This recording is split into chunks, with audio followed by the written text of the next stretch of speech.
get started here tonight. Welcome everybody. This is the Friends of Pinellas Master Naturalists. We have Jim McGinity speaking tonight. I'm going to turn it over to Susan so she can formally introduce our speaker. And if you do have any questions while the talk is going, just enter them into the chat and we'll get them over to Jim either during or at the end of the presentation. So Susan, take it away. Well, good evening, everyone. And this is Susan Plage, and it's my particular honor to welcome Jim McGinity to our programs here at Florida Pinellas Master Naturalists. Jim's an environmental educator, and he started watching birds at the age of 7 and has shared his love of birds with folks of all ages. In 2011, he began a migratory bird banding station in West Central Florida, actually in Dunedin, and where he bands for 6 weeks every spring and fall. And in 2019, he moved that research project out to Caladesi State Park. After over 25 years as a career environmental educator in the non-formal world, at nature and environmental centers in 4 states, he's now working in formal education at an environmental charter school for K through 8. And without further ado, here's Jim McGinity. Hi, can everybody hear me all right? Yes, we can. Yes, we can hear me. All right. Well, welcome everyone tonight. I'm very happy to be speaking with you all.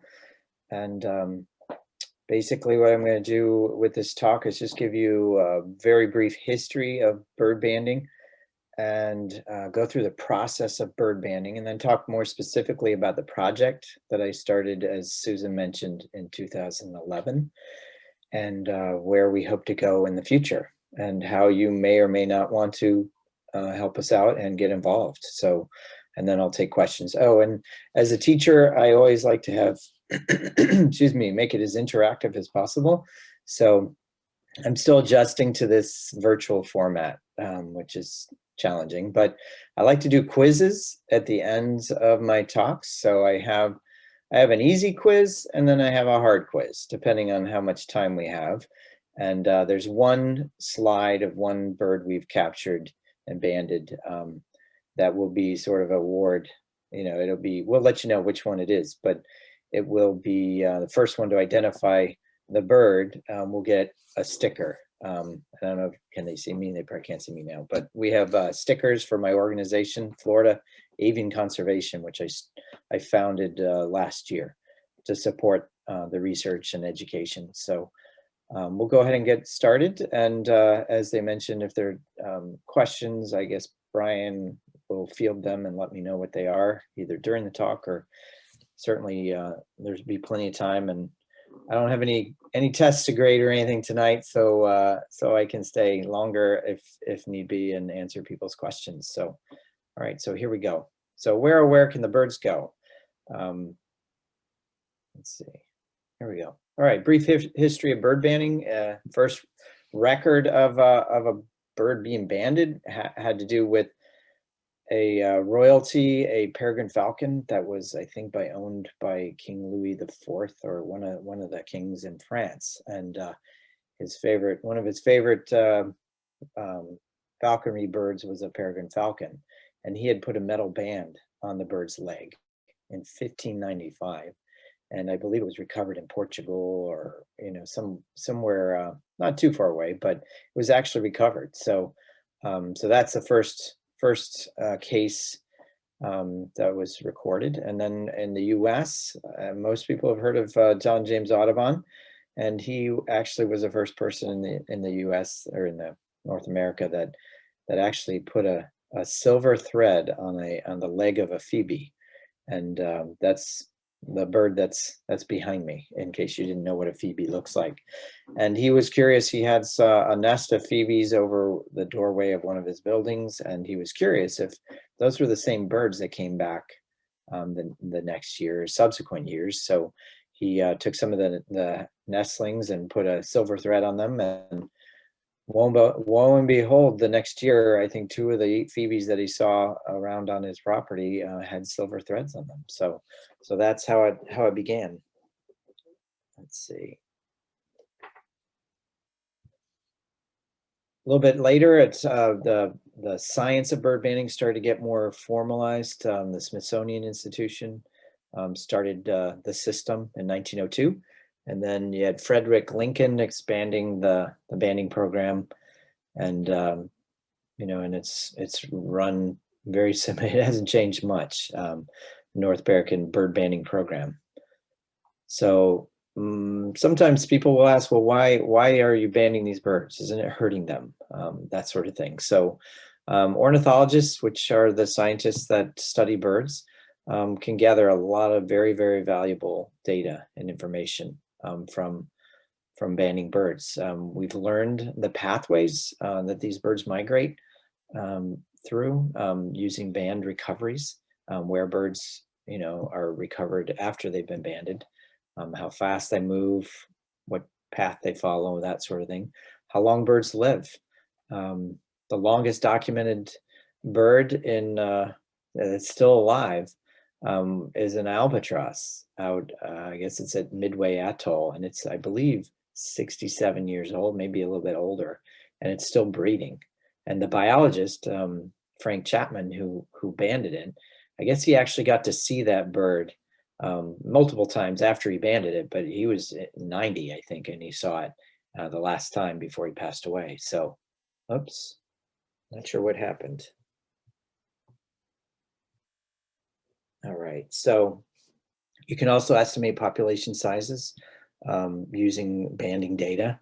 We can tell how birds are doing. Are they increasing, decreasing, that sort of thing. I know one of the first banding projects I did as a college student, I was out in Nevada. I was an SCA volunteer or intern, and we were banding chucker partridges, which are an introduced species and game species. And they had us banding, catching. They were caught around a guzzler, one of these artificial watering structures. And then the biologists, we banded them, and then they put a white color, plastic color marker in the wing of the birds they banded. And then the next day they flew over in a helicopter.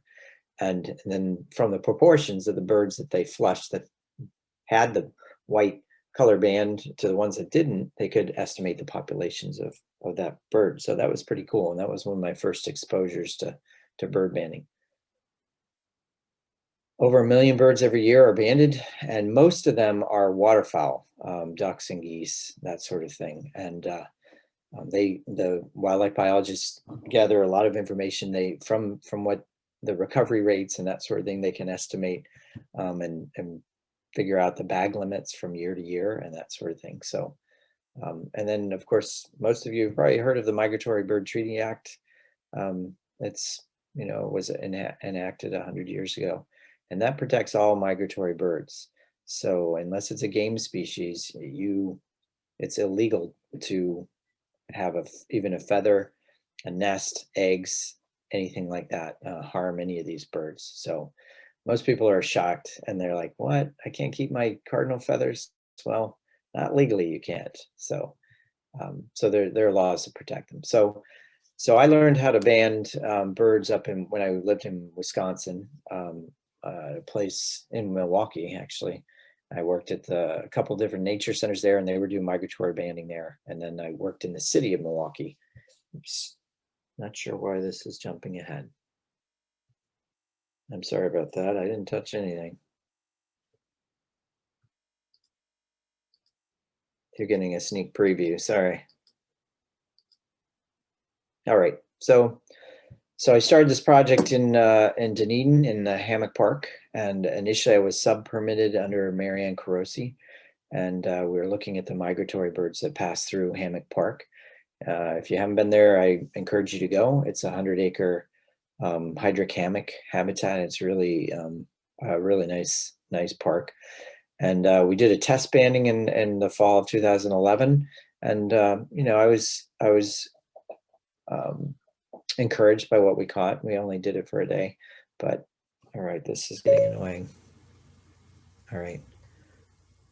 I think timing is on, but I'll just keep overwriting it. So the goal was to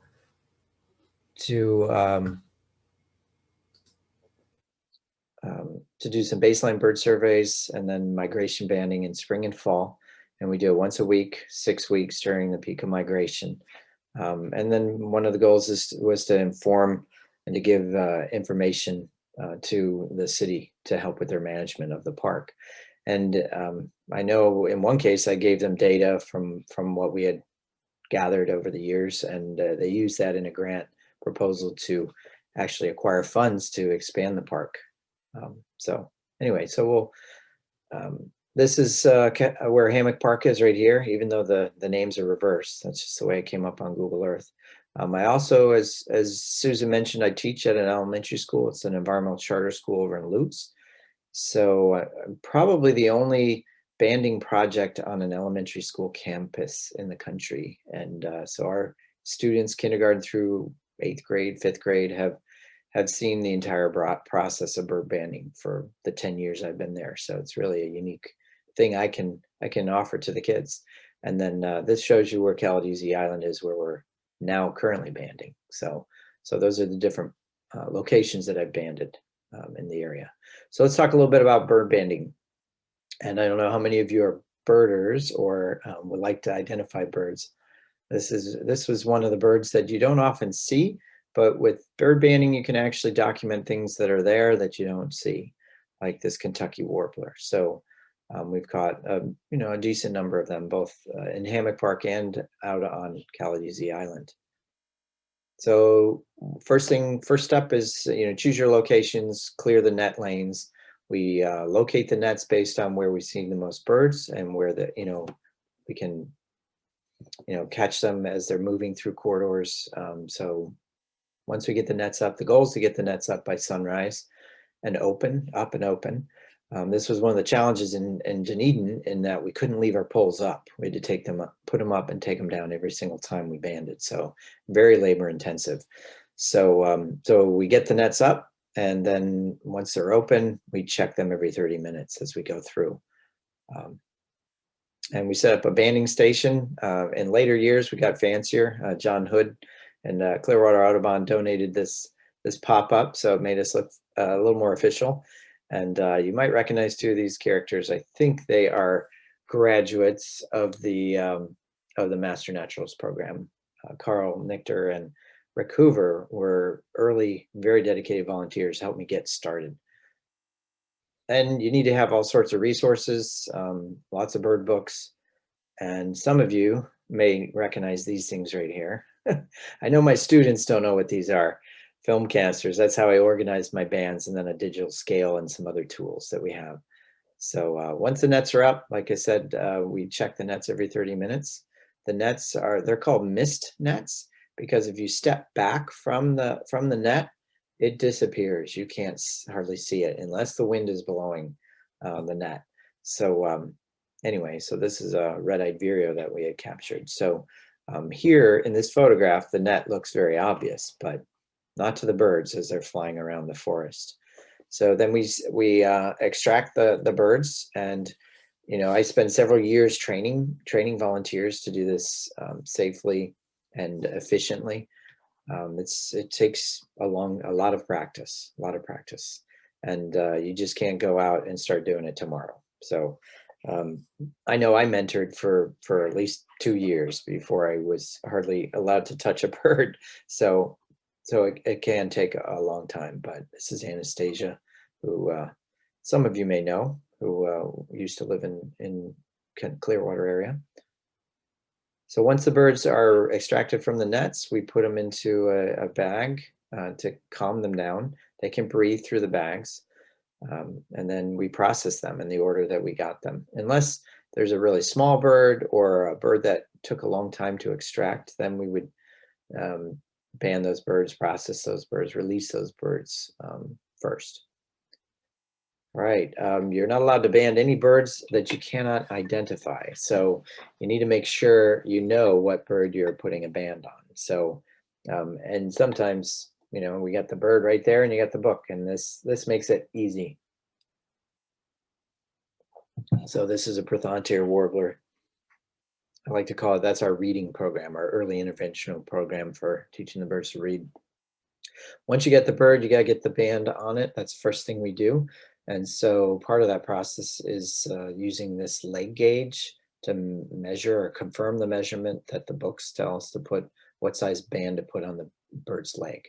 So that's what this tool is, and that's what I'm doing there.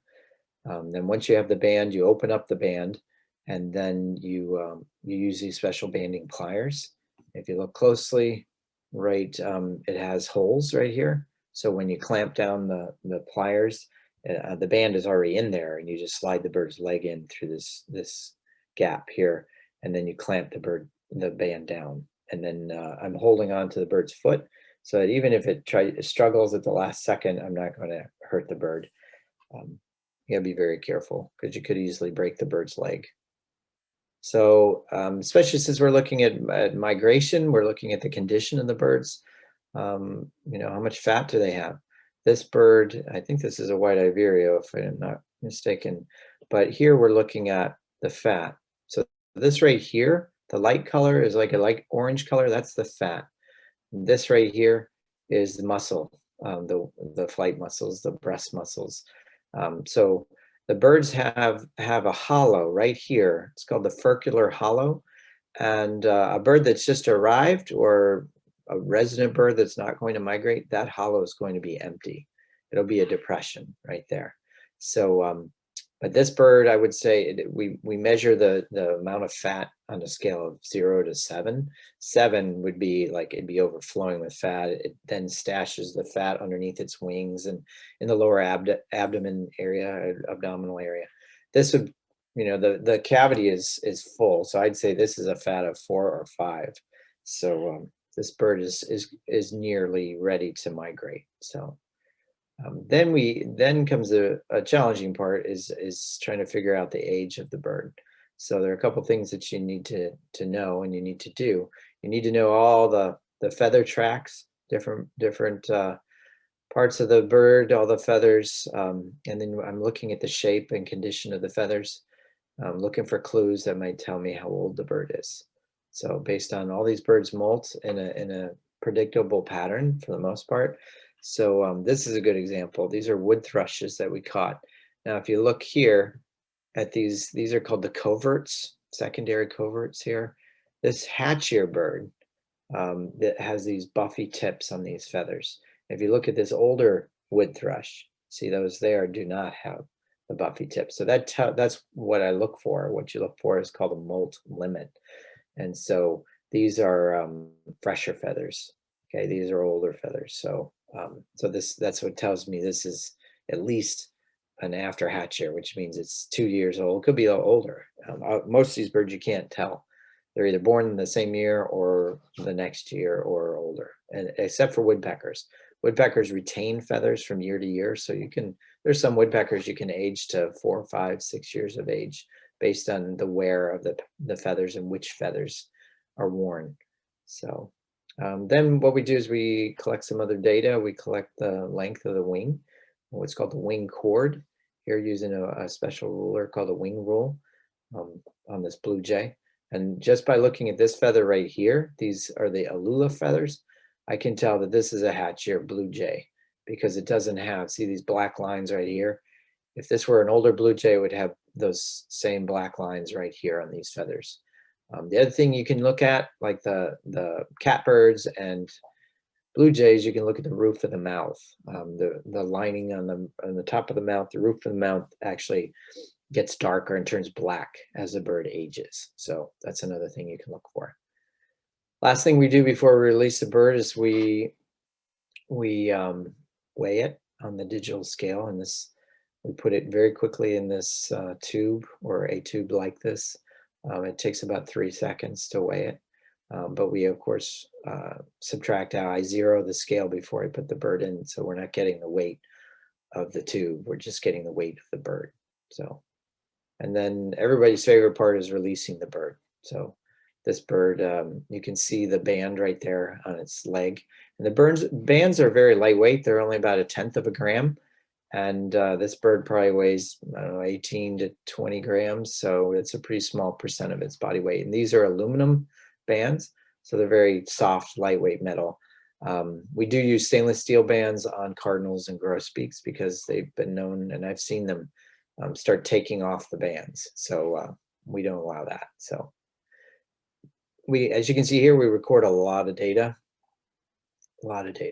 and my wife restricts me to only 2 graphs per slideshow because she says I'm not supposed to bore anyone with lots of numbers. So anyway, so this is, you know, the first 7, 8 years or so of the project in the Hammock Park. And one thing that jumps out at me is look at the numbers, how many birds we caught and banded spring versus fall. So actually spring, in most cases, we did pretty well. Here we did pretty well in the fall. But when I moved to Dunedin in 2004, I guess it was, most people, conventional wisdom of the birders in the county were, oh, they didn't bother going to the hammock in the spring. Oh, you'll never find anything in the hammock in the spring. And it's much better in the fall. It's like, well, okay, we'll find out. And we did find out. There's quite a few good birds, if you will, in Hammock Park in the spring. I attributed that conventional wisdom, if you will, to the fact that everyone was down at Fort DeSoto in the spring and they never had time to go to any other places. So anyway, you might be wondering about this gap here. We had a hurricane there and it actually closed Hammock Park for the entire fall season. So we lost a season. So, so just an overview, some highlights. Let's see. Okay, so in Hammock Park, we banded over 1,300 birds and 62 different species. So quite a long list of birds that we've documented in the park. These are some of the birds that are the species that jumped out at me. We only caught 1 Blackburnian warbler. If you watch birds, you know the Blackburnians are birds that spend most of their time up at the tops of the trees. So our nets are closer to the ground. So we do have 1 canopy net, but that's the one we caught it in, actually the first time we put it up. And anyway, we've caught some really interesting birds, Swainson's warblers, quite a few of those, Kentucky warbler, only 1 swamp sparrow. A lot of it's habitat dependent. We're not in a swamp or in a marsh per se. So we're in more of a wooded area, and there's 1 small patch of old field, really. So that's where we get our buntings and things like that. So I mean, I'm doing this as a volunteer. I'm not being paid to do this, and I have a really dedicated crew of volunteers that have been, some of them been with me for 6 or 7 years, and they get up very early. Some of them come from as far away as like Bradenton and South Tampa and that sort of thing, and they come over and volunteer their time. So we've been fortunate to have good support from the city and the local Audubon societies, the park staff, both in the city and out at Caladesi Island. And then we've had private donors support us over the years too. So if you're interested, I don't normally talk about this picture, but this is a really good example of molt limits in a summer tanager. This is a male summer tanager. It's a 2nd year bird. You can see these were from the previous year. And if this were an after 2nd year male summer tanager, all these would be red, this color throughout. So you can see it replaced some of the primaries and secondaries, but and the tertials there and the tail feather. But it's a really interesting bird. All right, so I've been doing this for 20 years. Maybe I started in the 90s in Wisconsin, and then when I came down here, worked for Pinellas County at Brooker Creek. I wasn't able to band out of Brooker Creek, but so I had a break of 5 or 6 or so years where I didn't band. But this last year was in 2020, last summer, was the first time I'd ever had what are called foreign recaptures, or recaptures of birds that I had banded. So what happens is the process is I collect all the data. I get all the bands from the U.S. Geological Survey, the bird banding laboratory, which is located in Maryland at Patuxent. And they keep all the data. So all the data sheets, that gets entered into a database called Bandit. It's called Bandit. And then it's all submitted to the banding lab. And they're the repository for all of the data. And so when a band is found, in the case of this catbird and the Swainson's thrush, I should have played the lottery the day I heard about this, because they were both banded in the hammock on October 20th. It was a busy day. We had 80 birds. We had a lot of Swainson's thrushes. We always have lots of catbirds. And so these two birds that were recovered happened to be banded the exact same day, which I think is amazing. And then you can see they went two totally different directions. So the catbird was found in Massachusetts by, I think, a construction worker who happens to be a duck hunter. So he saw the band, or one of his employees saw the band and told him about it. He's like, huh, he'd never seen a band so small. He'd seen goose bands and duck bands, but he knew what to do. So he reported it to the banding lab. And the one out in Minnesota, the Swainson's thrush, was found by a woman who the bird hit her window. I think in both cases, these were window kills. So it hit her window and she, again, reported it. And they shared the email address with me. So I emailed both of them and got their story and found out what was going on, and thanked them for reporting the band, because that's how we learn where the birds go. So this is a great example of why we're doing it. And to give you a sense, less than 1% of the birds that are banded are recovered. So it's a very, very small rate. Sorry, it jumped ahead on me. All right, so now everyone wants to know, well, what do you band? And since I'm from Indiana, if you're a David Letterman fan, he always had his top 10 list. So I had to have my top 10 list. So, all right, the number one bird is here in the picture that we caught the most of, or continue to catch the most of, gray catbirds, which makes sense. They're a bird that spends a lot of time close to the ground in shrubs. So we catch quite a few of them. So of course we catch resident birds. We don't discriminate. Any bird we catch, if I have a band big enough, we do put a band on it. I can't band anything. Usually the largest bird we can, band is a pileated woodpecker. So I've only caught about 3 of those. So anything bigger, we release. Red-shouldered hawk. We don't like to catch them because I'm a songbird guy, but they do occasionally get into a net or a screech owl or something like that. But so number 3, we do get most of these are migrants. So lots of white-eyed vireos, ovenbirds, which you may have noticed if you're really observant. Our logo for the Florida Avian Conservation features an ovenbird. I really like them. They're just a cool little bird. Lots of common yellow throats, hooded warblers, which makes sense given the habitat found in Hammock Park. Indigo buntings, quite a few of those. Only a handful of painted buntings, only about 3, I think, in the years we've been in Hammock Park. And then Carolina wrens, which there are plenty of those. Lots of wood thrushes. We do catch other thrushes too, as you see here. Swainson's thrushes and blue jays were a tie. So I don't know if I've ever recaptured a blue jay. They're smart, so they learn fast. So you catch them once, you get the young and dumb ones. So, and then not the older ones. So that gives you an idea. If you've been out to see our bird banding in Hammock Park, which was always open to the public, it's a public park. And so we did a lot of public outreach and education. So you can see the children there, families there. We're showing them birds, explaining what I'm explaining to you, to people in person. So it's been an incredible outreach tool. And we help promote the local Audubon societies as well. So just encouraging them to, and most of these people have never seen these birds before. They didn't even realize these birds existed. And so it really opens up their eyes to a whole new world out there. So a pro of being in Hammock Park is the public outreach and education, but at times it could be a con, because there were some times we had 30, 40, 50 people there and we had hardly any birds to show them. So we're concerned about the safety of the birds and keeping the birds as little stress as possible. So that's just something we keep in mind. So 2 years ago, I decided, okay, we're putting a lot of effort in at Hammock Park. We were catching some interesting birds, but it really, for the amount of effort, I didn't feel like the return was there. And part of it is where we are on the west coast of Florida. We're not in a major migratory pathway. I didn't know how good I had it.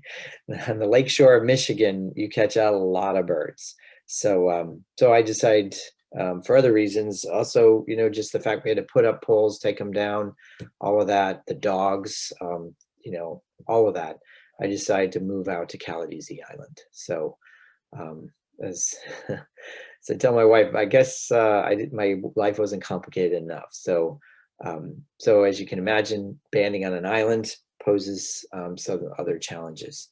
So where we, if you're familiar with Caladesi, here's the marina here. Our banding station is down here. So it's about a 3/4 of a mile walk down. So we go over about 5:36 in the morning before sun comes up. We're walking down in the dark with all of our equipment, and we set up our nets, open our nets, and we band here. So this is an area that's it's off limits to the public. This is the public hiking trail over in this area. And most people, 95% of the people, probably just get off their boat and go right to the beach. But we're down here studying the birds down in that area of the park. So as you might imagine, we're out on an island, so it gives us the opportunity to ask different questions. So, you know, how are these neotropical migratory birds using the Gulf Coast? Ideally, how long are they staying on these islands? How important are these islands and the natural areas? It's the one thing I've been very impressed and continue to be impressed with is the land management of Caladesi Island. They burn it regularly and it shows. It's a beautiful pine flatwoods with some oak hammocks mixed in habitat. It's really, really nice habitat. And then looking at how are they using these islands? Are these just emergency places to land and then just escape a storm, or is it a place they might hang around for a little while? So if you want to read more about it, the Living Bird magazine put out by Cornell Lab of Ornithology had a great article on bird migration, and they talked about fire escapes, bottlenecks, refueling stations, that sort of thing, in the hot spots of migration. So I would recommend that you check that article out. So far, we've had two, well, I'll put an asterisk by 2 seasons, because last year we lost most of the spring due to COVID. We weren't able to band, but maybe 2 days out of the 6. And then in the fall, we were able to with a skeleton crew of volunteers, so we could maintain social distance and that sort of thing. But we've caught, you'll see some of the same birds, but you'll see we've caught a lot of wood thrushes. That kind of surprised me. And Swainson's thrushes, warblers. So it's been a good variety. Caught more prairie warblers out there and a few other things. So so it's kind of interesting.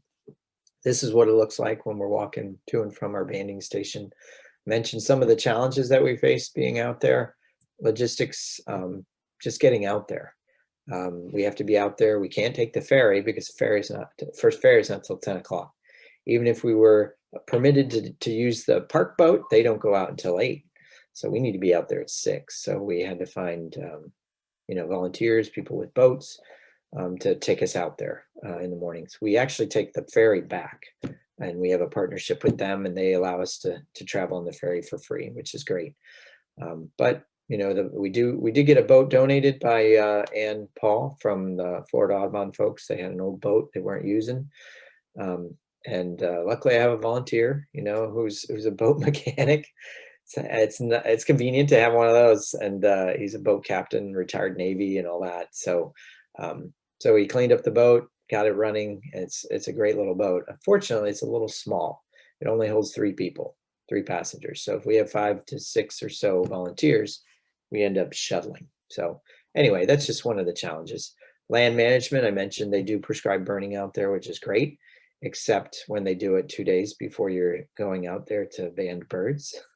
So one week they had burned most of my study site, but they had warned me. So, but that's just a little blip in the data. We're looking at long-term trends in migration patterns. That's what we're doing.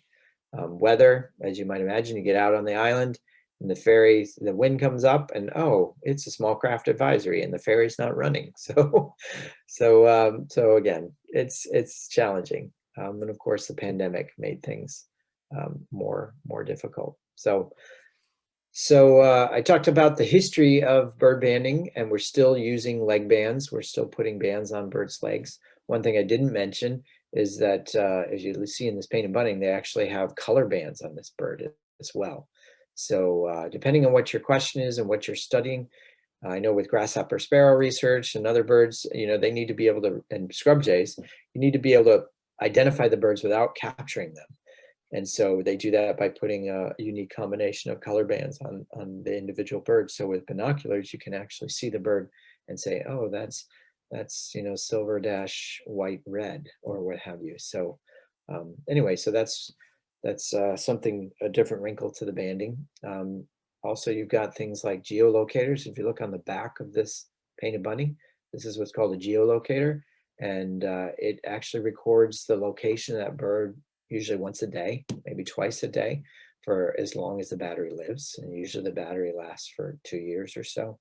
The technology is amazing. It's shrunk down so that you can put these types of tags, or the one below it, the nano tags, on even things as small as warblers. So the advantage of this is very accurate. Disadvantage is you need to capture that bird again. And they remove the geolocator, plug it into a computer, and then they download all that data. So usually the geolocators are used on birds in the breeding areas. So we wouldn't necessarily use that on Caladesi. If we wanted to study the ovenbirds and figure out where they go, we'd have to make sure we have a wintering one. It's something I've been interested in pursuing in the future, is be able to document and see where the ovenbirds that winter here in Florida, where are they breeding, that sort of thing.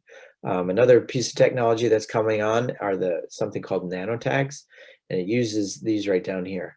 Uses what's called RFID technology, which is not cutting edge. Well, it's cutting edge in this application, but I think that's what they use in grocery stores to scan things. So scan food and items you buy at the store. And so with this device, it's very small. And if it has to come into contact within 12 miles of one of these Modus towers.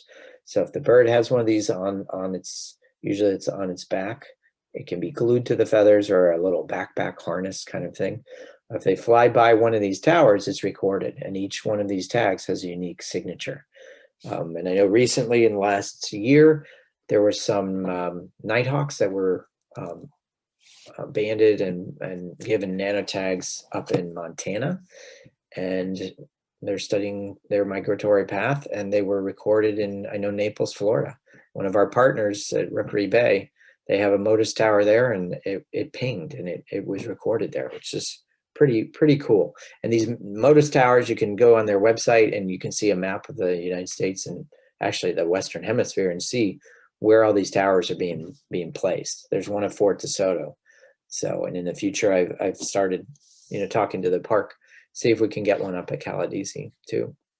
So Modus towers are just really something cool. It's something I don't know as much about, cellular tracking technology. I think that's a different type of transmitter that goes when you go past a cell tower, it gets recorded. So slightly different technology. But the other thing that's kind of interesting, isotope feather studies. So they can do DNA testing on from one feather of a bird, and they can determine, let's say we caught this painted bunting, you could remove like one tail feather.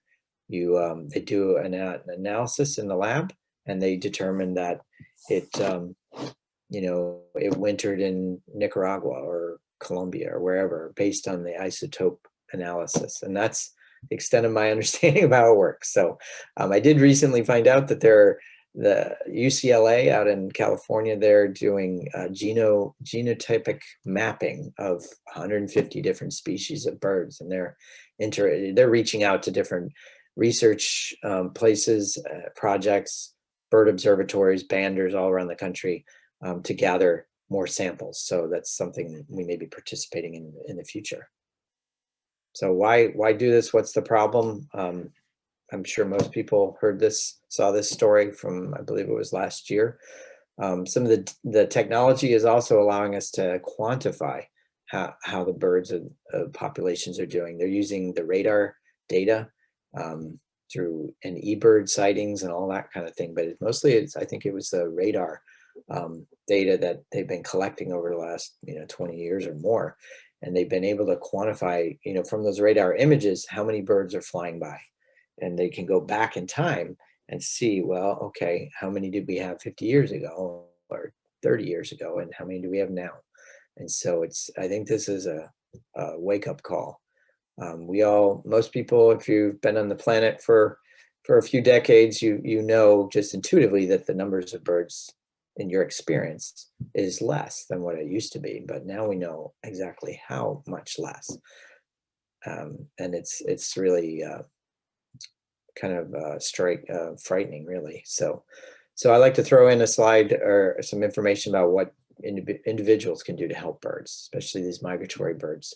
Because if you just stop with the previous slide, it'd be just way too depressing. But simple things like putting out water. Most people put up bird feeders, but most birds don't eat seeds or suet. So water is critical. They need to maintain their feathers, keep them in top condition. So it doesn't have to be fancy. It doesn't have to be a fancy bird bath like this. Just a little dish, a very shallow. The more shallow, the better, for the little birds especially. I know at our home we put in a fancy pondless waterfall and all that, and I thought, oh great, we're gonna have all these birds. Well, the birds, especially the warblers, go to a hollowed out tree stump instead, and we didn't need to spend all that money on that. But anyway, we do get the bigger birds in the waterfall, but so they're not picky. So also naturalizing your landscape, use natives if at all possible. If you're not familiar with Doug Tallamy, you should look him up, read some of his books, Bringing Nature Home and things like that. And he's actually done some very interesting research on the effect of whether you have native plants in your landscape or non-natives, and it's just amazing. And the one plant, the best plant, he says the plant is an oak tree, because it produces so many caterpillars, which is food for so many birds. So but if you don't have space for a giant oak tree and you don't have time, there's lots of other things you can plant too. So go native with your landscaping.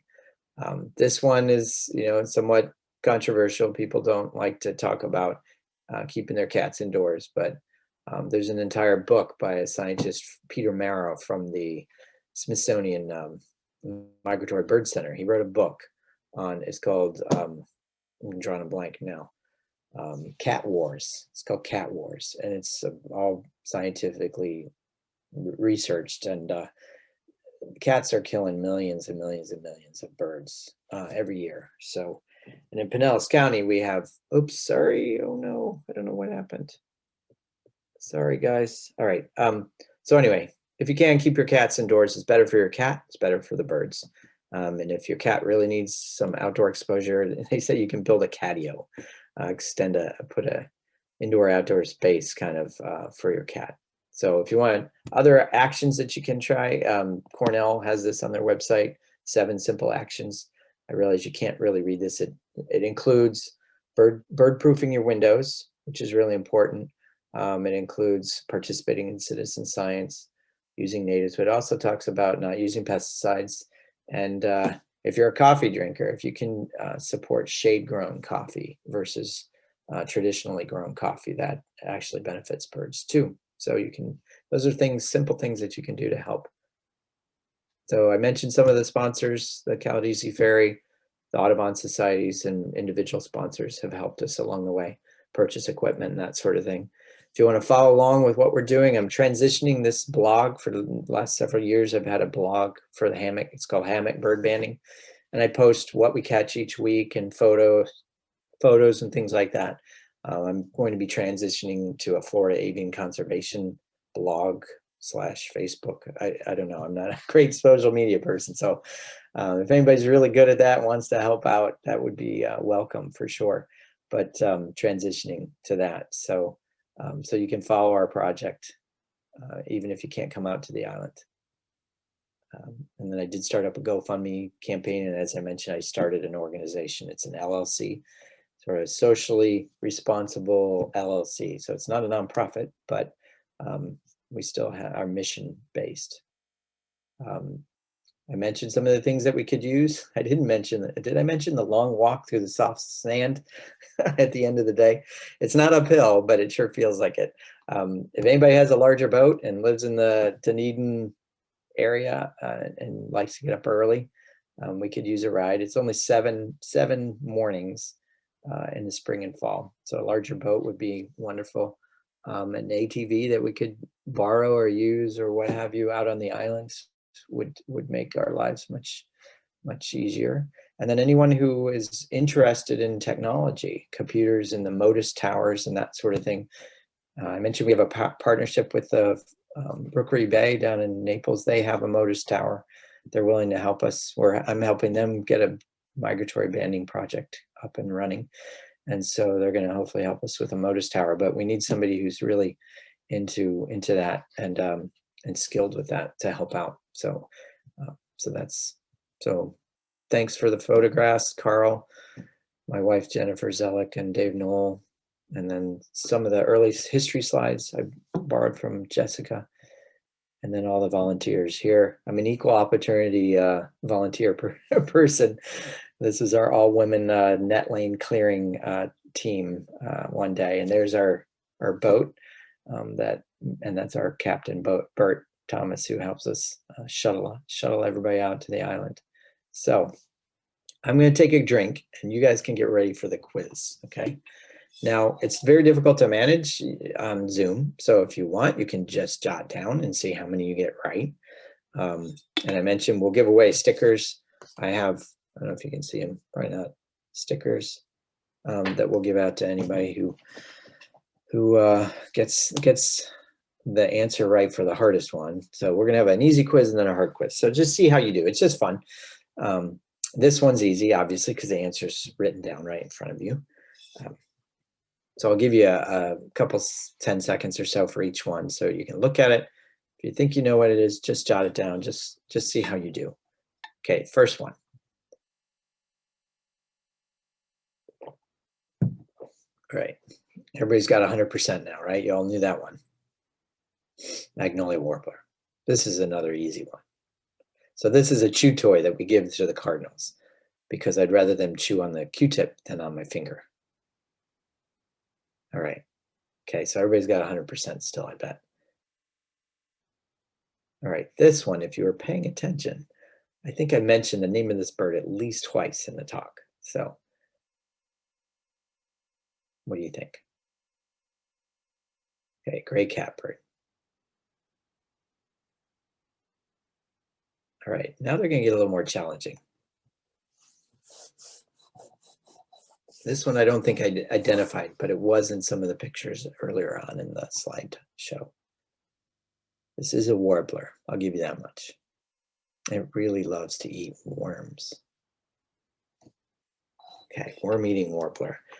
The field mark for that one is the overall olive brown color, but it has these really cool black stripes and kind of buffy colored stripes, and then the black eye line. And these are get more challenging. So maybe this isn't such an easy quiz after all. One of these two birds is our mascot bird. But that's tricky because you can't see that this bird has orange and black stripes on the top of its head. So you get the ovenbird on the left, and it's not very often you get them to hold side by side. So the water thrush is another type of warbler, but they can be challenging to tell the difference between a Louisiana water thrush and a northern water thrush. Has to do with one has a white throat, this one does not, and has a different stripe. One's more white usually. All right, you can tell I like warblers, right? So this is probably the most exciting bird we catch out there, I think. I've been birding well over 40 years, and I had only seen maybe one or two of these before. And on one of our early days of banding, one of the volunteers came up with a net or a bag and said, "Here, Jim, I don't know what this is." And it was a Swainson's warbler. So very kind of a big bill for a little bird. They're similar to the worm-eating warbler, but different coloration, different striping pattern on the head. Really neat bird. All right, how about this one? It's really subtle. As I mentioned, we've only caught one. Actually, we've got three, I think 3 or 4 painted buntings in the hammock, and only one was a male. Probably one of the most striking birds, I think, in North America, but I'm biased. All right. So those of you who like thrushes know that there's a number of thrushes that come through our area. One of them spends the winter, which is not one of these 3. So it's pretty nice to be able to have all 3 or 3 of the 5 or so thrushes that we find around here. So you can compare them. So you can see the colors very different on this one. This one has a bold white iron line, large spotting on the chest and the throat. And this one has one of the most beautiful songs. They all do, but so that's the wood thrush. We catch a fair number of those. And then these 2 people often confuse. The thing you look for is, does it have a buffy eye ring or not? This one does not. This has gray and on the cheek of the bird. So that kind of gives away the name of the bird. Gray cheek thrush and a Swainson's thrush. All right, how we doing? Everybody got them all right so far? All right, this is the one for all the marbles or all the stickers. Okay, first one to type in the chat to Susan the correct identification of this bird gets a sticker. Actually, we can send them 2 because I think I sent you several. All right. I don't know how long to give everybody. Sorry, I couldn't quite hear you. Could you please? Sorry, Siri's trying to tell you the name. All right, Susan, is that enough time? Or Brian? I will tell you, I had never seen one of these birds in Florida. I'd seen them out west, but they show up here in the winter. A handful of records. We had a pine warbler as a guess. Okay. It's a little bigger than that, bigger than a pine warbler. And look at the bill.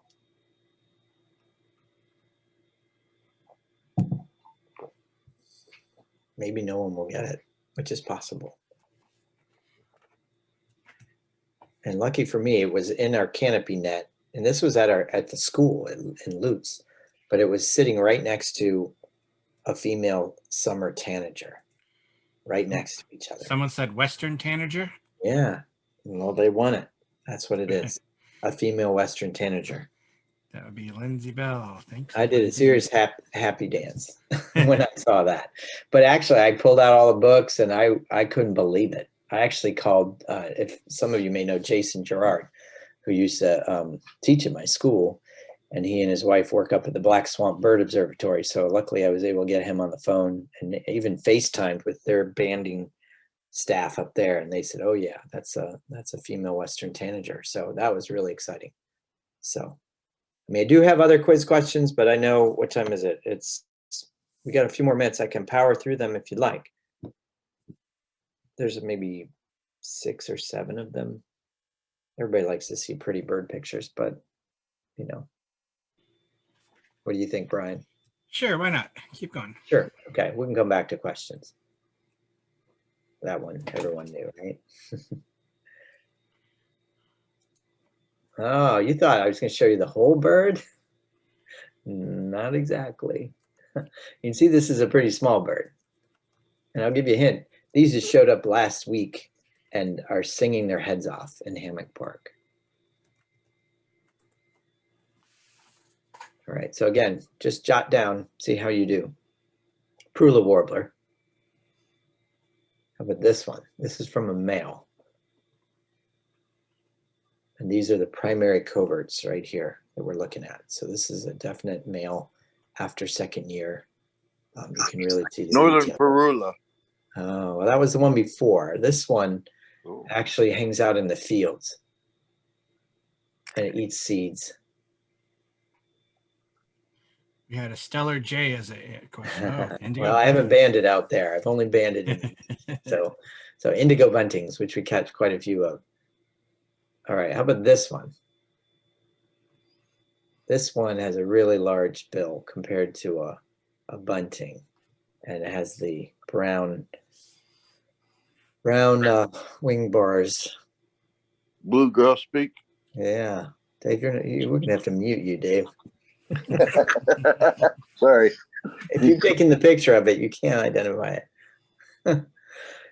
This is another warbler, but you only get a hint at what the key characteristic is. I think I have a picture of the front. Yellow-throated. There you go. So we've caught a handful of those already out at Caladesi. This one I think was in the slideshow earlier on. This is a male prothonotary. This one, Dave, you can't answer this one because your name's on the photo. We've only caught one of these. So jot this one down. This one has these white tips on the tail feathers. Very striking flycatcher. Eastern kingbird. Yep. Mia guessed Eastern kingbird on that one. Good job.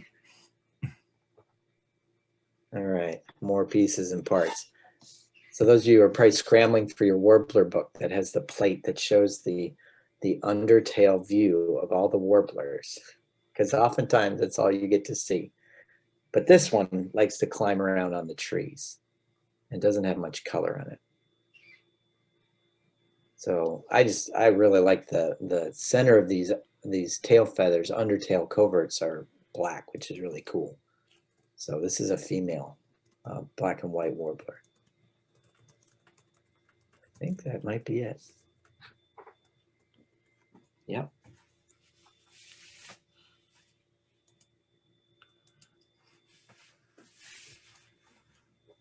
All right, so I'm open for questions. And if I can't tell you the answer, I've got a notepad, so I'm going to write down. Oh, I will say one thing. I'm reading this really interesting book this friend of mine just recommended. It's not a new book, and you probably can't see it with it says Of a Feather. I don't know if you guys can see that, probably not with the virtual background. And it's a book by Scott Weidensaul, and it's from 2007. It's a brief history of American birding. So it goes all the way back, and it's really, really fascinating. So I would recommend that if you want to learn about the history of birding. And it had a big chapter on women and the founding of the start of the Audubon societies and all that sort of thing. It's really, really interesting. He talks a lot about the interplay between professional scientific ornithologists and then the amateurs, and the role that amateurs have played in conservation of birds. It's really, really cool. So I highly recommend that book. There is a question now. Where would someone report a banded bird if they saw one? It's the federal, I think it's reportband.com, I think. And actually, believe it or not, the bands that I have, they actually have stamped on there a phone number, an 800 number, and a website. So I tell the kids, oh, that's in case the bird gets lost and needs to call for directions. They don't get it sometimes. But no, so yeah, it's pretty easy to report a band. Okay. They're making it easier and easier, which is good. So, Excellent. and I know with shorebirds, there's a website that the Florida Shorebird Alliance has created to report bands right on the website, and they want photos of because they're getting people to report the color banded skimmers and plovers and things like that. So yeah, definitely bigger birds, bigger bands. So yeah, yeah. And I see that Gene posted a link on where they can go to reporting those bands too. So it's in the chat as well. Excellent. Thank you, Gene. Well, I think that just about wraps it up. Other questions? You got several thank yous and great presentations, Jim. And yes, we definitely enjoyed it. And glad that you're out there banding these birds and keeping track of them and then spreading your finds with everyone, because yeah, like you said, some of those birds that you see in the mist nets are not birds we normally see out and about. Even for the more experienced birders, they could easily, they stay hidden, or they're up in the treetops. So that is great that you are sharing that with everyone. So appreciate one thing that. I forgot to mention is my goal is in every spring and fall to have at least one day where we do banding in the hammock, so we keep that connection. And we're looking at April 10th. Okay. But with COVID and all, I mean, I don't know how many of your members are members of the Friends of the Hammock or Audubon societies, but we'll put the link out to whomever. We're going to restrict visitation, which is going to be challenging, but I'm sure we'll upset some people, but we'll put out a Sign Up Genius or something. The Friends of the Hammock are doing a monthly talk or walk. And so Okay. they've agreed to help manage the flow of people.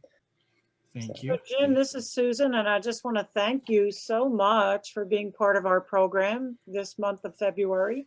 Excellent presentation, and we really appreciate your expertise for our members. No, I love sharing what I love, and and you all are master naturalists, so it increases your knowledge, and if you're interpreting in different visitor centers or whatever, however you're utilizing your knowledge, you can spread the word. And if you have any other questions, my email's right there, and you can reach me through the blog and that sort of thing. And if you want to get involved or you can help out in some way, just let me know.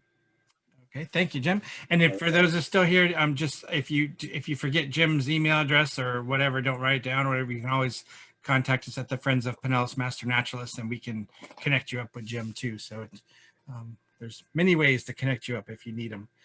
I'd just like to thank everyone for coming out here. Appreciate that. And we will we have these programs every month, so stay tuned for what's coming up on our calendar at the Friends of Pinellas Master Naturalists. And just like to thank you again, Jim, for that great presentation. And hopefully everything will go great with your spring warbler or your spring banding at the hammock. So I hope that goes well. And we will talk to you later. All right. All Have right. a great evening, everyone. All right. Bye, Jim.